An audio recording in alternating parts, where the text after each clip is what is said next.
Welcome to UGC E-Pathshala lecture series on computer science. The course is on visualization techniques, and today's module we are going to look at animated visualization.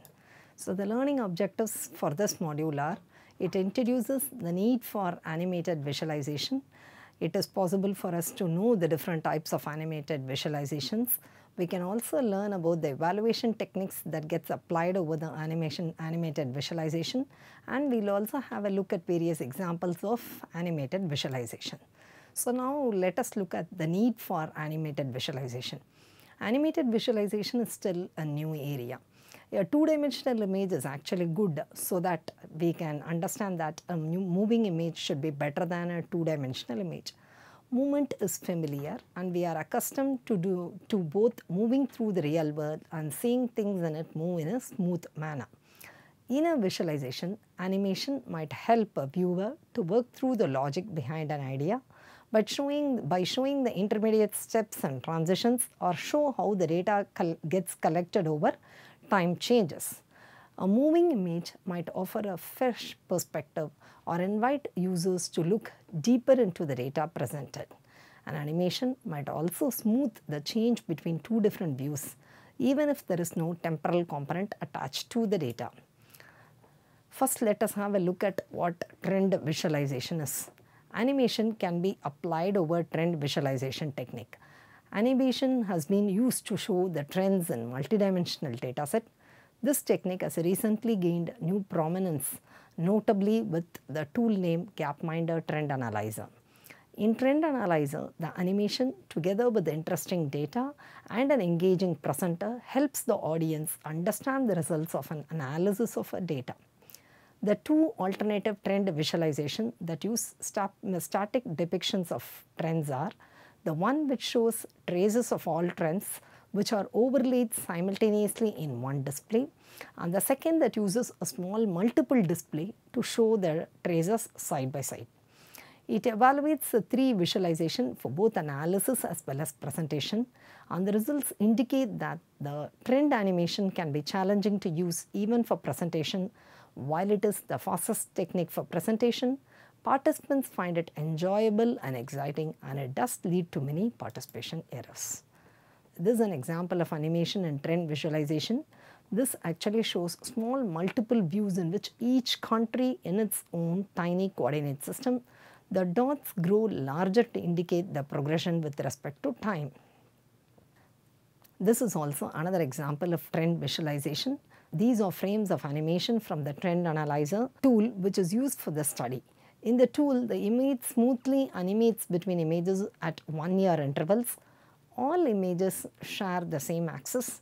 Note the convergence of most countries moving towards the bottom right hand side corner. Over high life expectancy, low infant mortality. The fourth frame highlights one country which has a counter trend.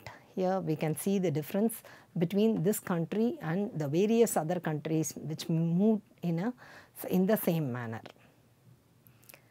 Next one is animation visualization with respect to time series data. Depicting changes over time in the position or attributes of geographical phenomena form a constant viewpoint. That is, change in chronological space is the most obvious application of animation in both the social as well as the physical sciences. Time series sequences are ordinarily constructed from scenes sampled at intervals along the range of the series, viewed in a chronological order at a constant rate. Each scene is viewed for about 3 seconds, and one map gradually dissolves into the next. The most elaborate scientific animation known to us, which is called as a study of numerically modeled severe storm, explores the physical structure of a simulated cyclogenesis event as it evolves during a 2-hour period.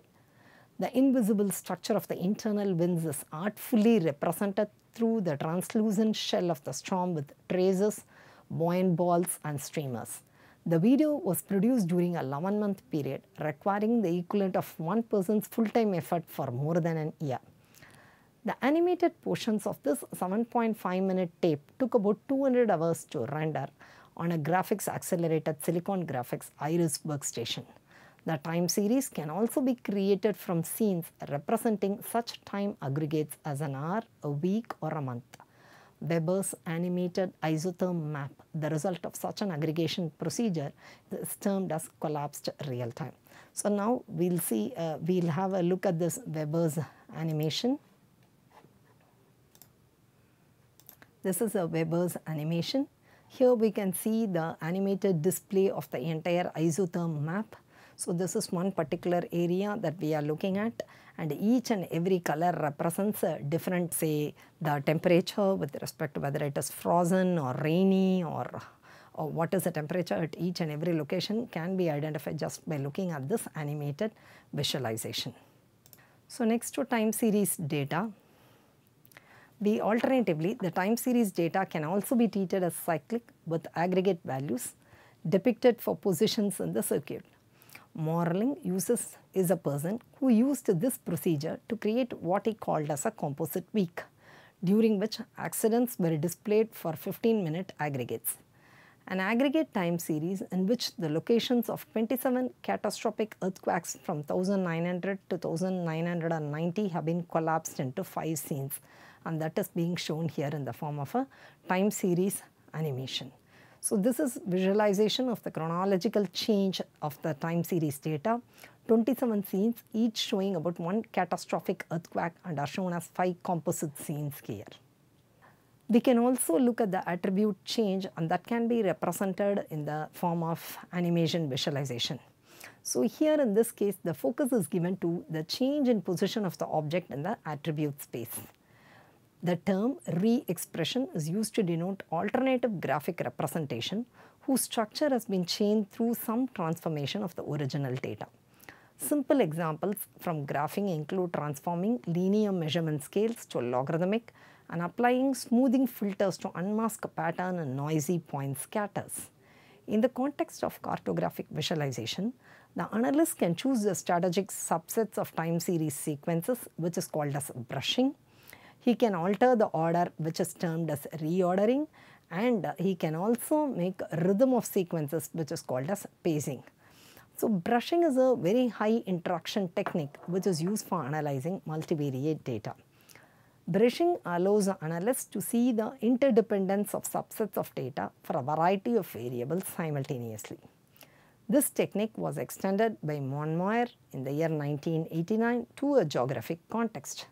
He suggested having linked scatter plot and a map on the screen together so that when points on one part of the scatter plot were selected, the geographic location would be highlighted. Conversely, when regions on the map are highlighted, points in the plots corresponding to those regions would be identified. In the context of animation, brushing allows the analyst to select and view changes in a subset of data in geographic, chronological, or attribute space. Reordering next is shuffling the scenes of an animation in a purposeful way.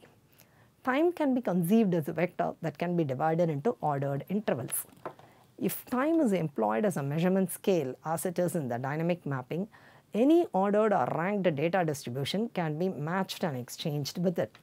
They exploited the dynamic variable order in the sequential presentation of closed choropleth maps. They created a series of scenes from a single choropleth map by isolating each data category, and then they presented the scenes in the ascending order. Next comes the animated 3D visualization. The task of managing and accessing large information spaces is a problem in large-scale cognition. The emerging technologies for 3D visualization and interactive animation offer potential solutions to this problem. One of these information visualization technique is called as a cone tree. It is used for visualizing hierarchical information structure. The hierarchy is presented in 3D to maximize effective use of available screen space and enable visualization of the whole structure. Interactive animation is used to shift some of the user's cognitive load to the human perceptual system. The tree cone is an hierarchical structure. Cone trees are hierarchies which are laid out uniformly in 3 directions. The top of the hierarchy is placed near the ceiling of the room, and it is at the apex of the cone with its children placed evenly spaced along with its base. The next layer of nodes is drawn below the first with the children in cones. The aspect ratio of the tree is fixed to fit the room. Each layer has cones of the same height. Cone base diameters for each level are reduced in a progression which ensures that the bottom layer fits in the width of the room. The body of each cone is shaded transparently so that the cone is easily perceived. It does not block the cones behind it. When a node is selected with a mouse, the cone tree rotates so that the selected node and each node in the path from the selected node up to the top are brought to the front and are being highlighted. So this is a layout of a simple cone tree.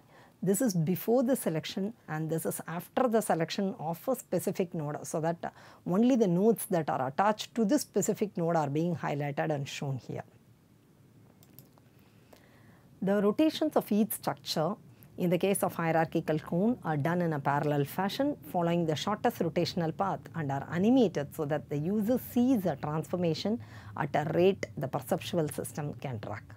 The tree can also be rotated continuously to help the user understand the substructure or the relationships. The display of the node text does not fit the aspect ratio of the cards very well, and hence the text is shown only for the selected path and showed as an alternative layout called the cam tree, which is horizontally oriented and has text displayed for each node. Interactive animation is used to shift some of the user's cognitive load to the human perceptual system. So this is an example of the cam tree. This is the layout of a simple cam tree before the selection. In the case of a cam tree, we can see that the text is laid beneath by the side of the nodes itself. And this is a cam tree example after the selection of a specific node. Next comes the story visualization.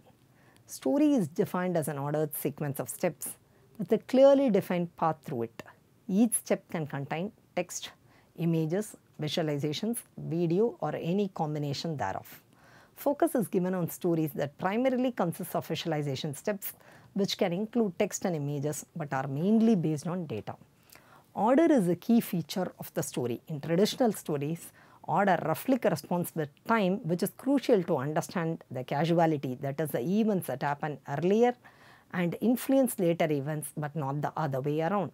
Stories are often not told in a linear fashion, but rather use flashcards and other literary devices. However, within each segment, the order is consistent, and the order of different segments also needs to be made clear in order for the story to be comprehensible. They collect the information through research, interviews, etc., which gives them the key facts. They then tie those together into a story that may look very different and not directly use any of the source material like the data that has been collected through recorded interviews. In this model, the data analyst uses visualization for both the exploration, analysis, and for the presentation. However, the way it is being used can be very different. The choice of the technique will differ, as does how much and which data is being shown to the end user. Visualization researchers often tacitly assume that the tools used for analysis are usable for presentation just as well for their original purpose. There are various storytelling scenarios. Each of these scenarios has different requirements for the techniques used, the way the presentation is structured, and the amount of interaction that is being anticipated.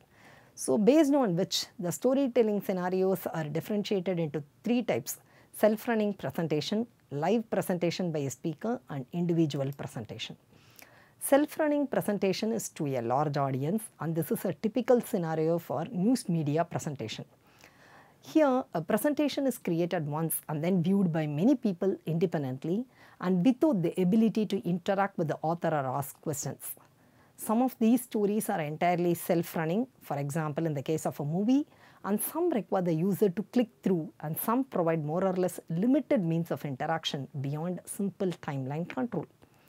The goal of these stories is similar to that of a written feature story, getting a point across and explaining it in sufficient detail for the viewer to understand and to trust that the story is based on the real facts and data. In a self-running presentation, the key concern is often to draw the reader into it. For this purpose, they often present a static view that provides a teaser and a first bit of information that does not require any kind of interaction. This is similar to the form of a catchy title that are meant to pique the reader's curiosity and make them read the whole set of article. There are also often additional hints or affordances to direct the user to certain interactions to get the story started or to advance to the next step. In addition to informing about an issue, a story often tries to raise awareness and create interest in a topic a reader may not otherwise have been aware of. To provide a deeper connection with the story, it can allow the viewer to dig deeper into the data or at least find out how it relates to her by providing a map that she can focus on her immediate area. The next kind of storytelling scenario is a live presentation by a speaker. The live presentation by a speaker is done in front of an audience. This model, which is being exemplified by Hans Rosling, has a gapminder presentation, is similar to the way many business presentations are given today. The main difference is in it how the presenter can respond to questions, which partially obviates the need for an open exploration part at the end, but also poses other challenges. A presentation based on a live visualization allows the presenter to pause the story and interact in response to the questions.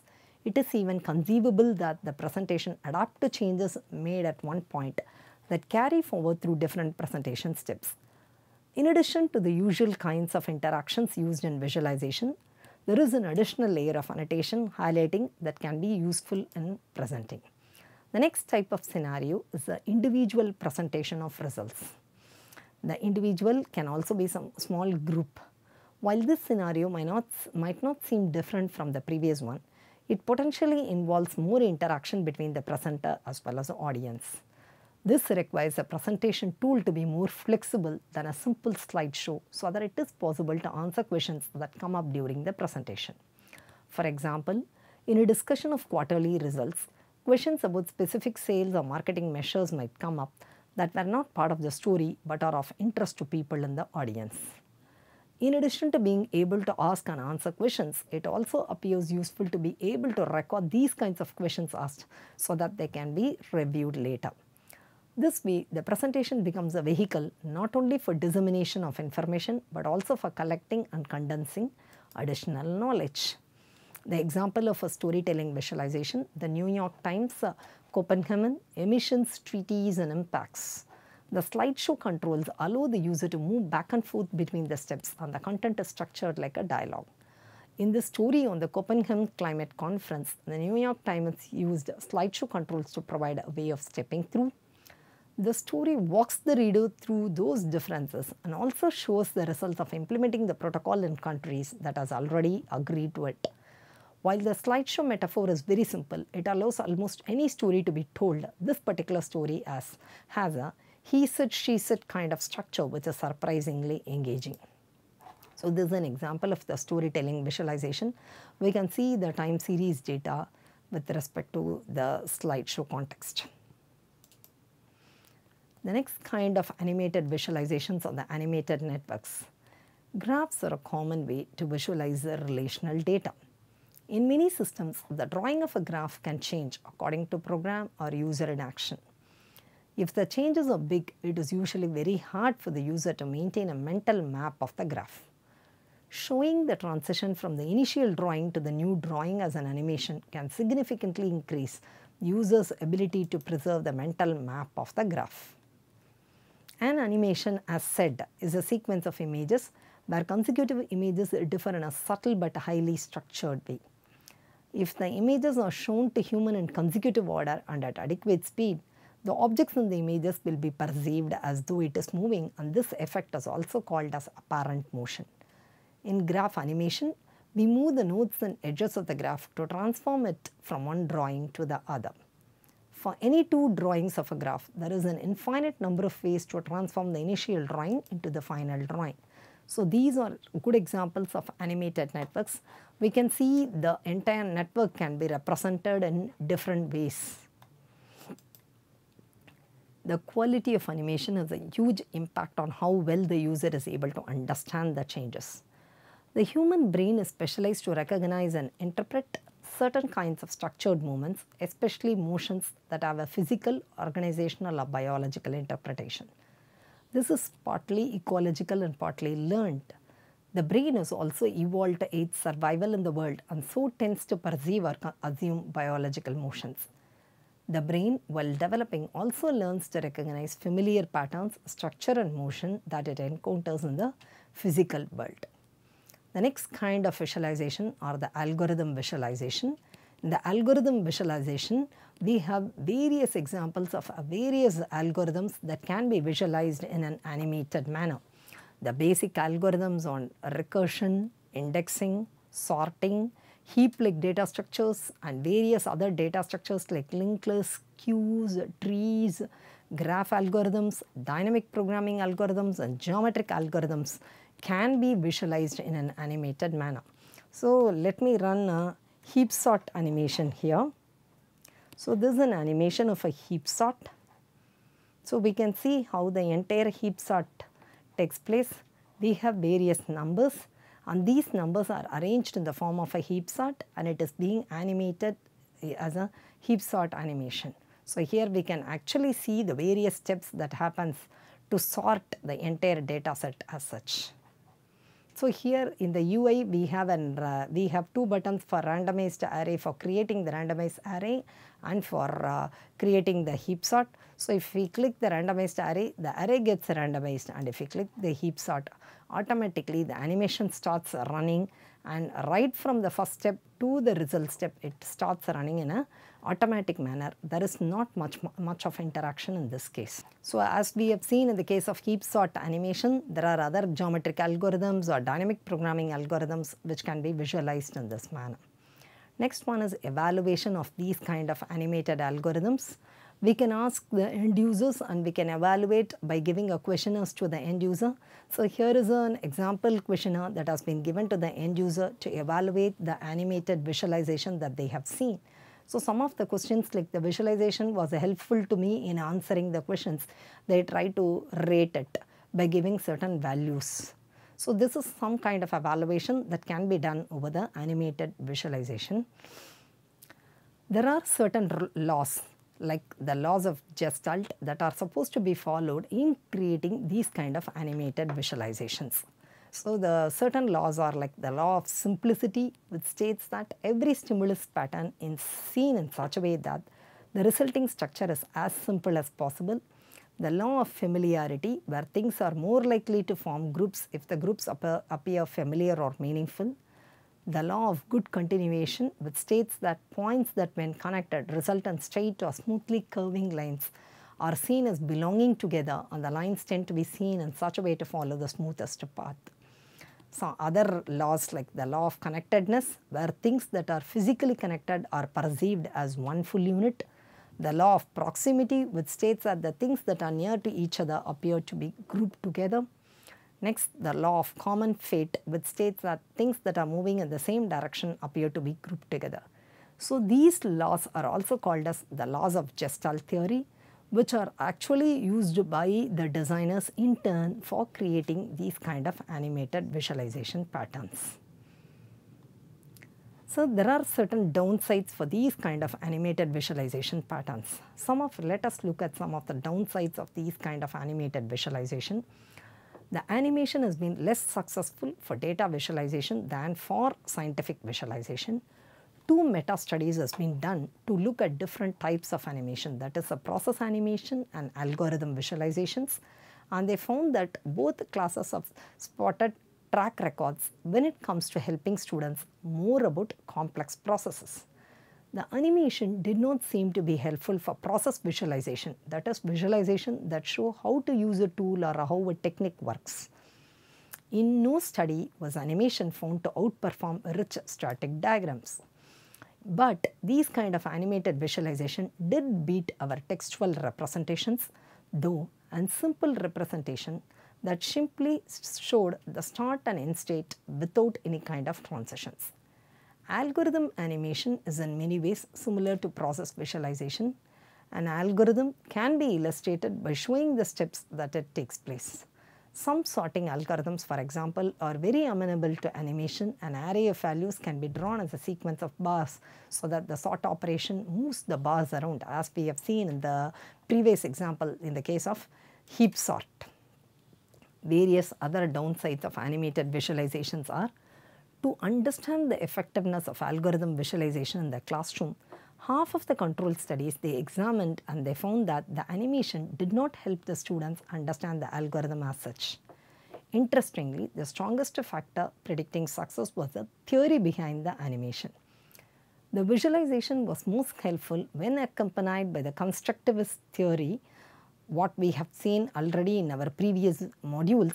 That is, when students manipulated the code or algorithms and watched a visualization that illustrated their own work, or when students were asked questions and tried to use the visualizations to answer them.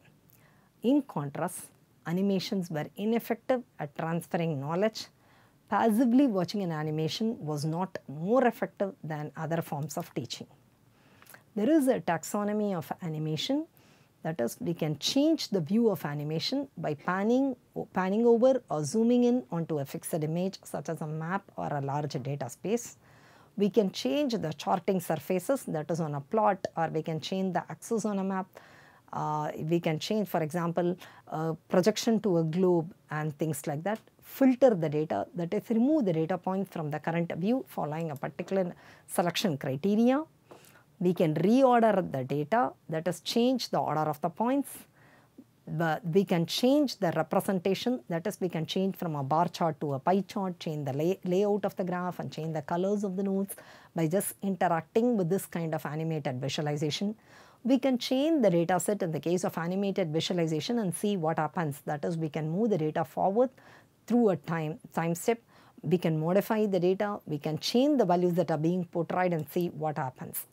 So this is also one simple example of animated visualization. We can see this is actually an animated GIF image, but here it is not working. It looks as though it is a static image. In this animation, usually the color and the numbers will be running through 1, 2, 3 steps, and accordingly when it comes to the first step will be portrayed here diagrammatically in an animated mode.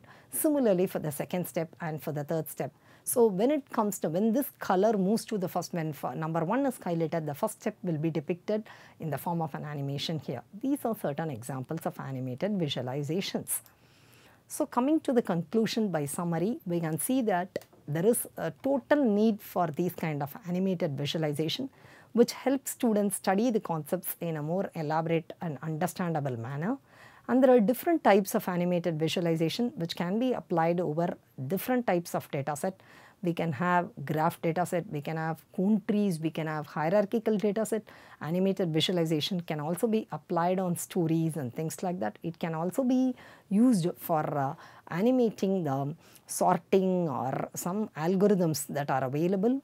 We have also looked at various examples of animated visualization, and we have also looked at how is it possible for us to evaluate these kind of animated visualization.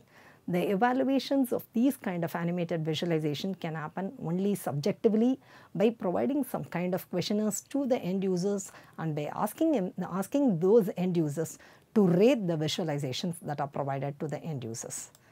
Thank you.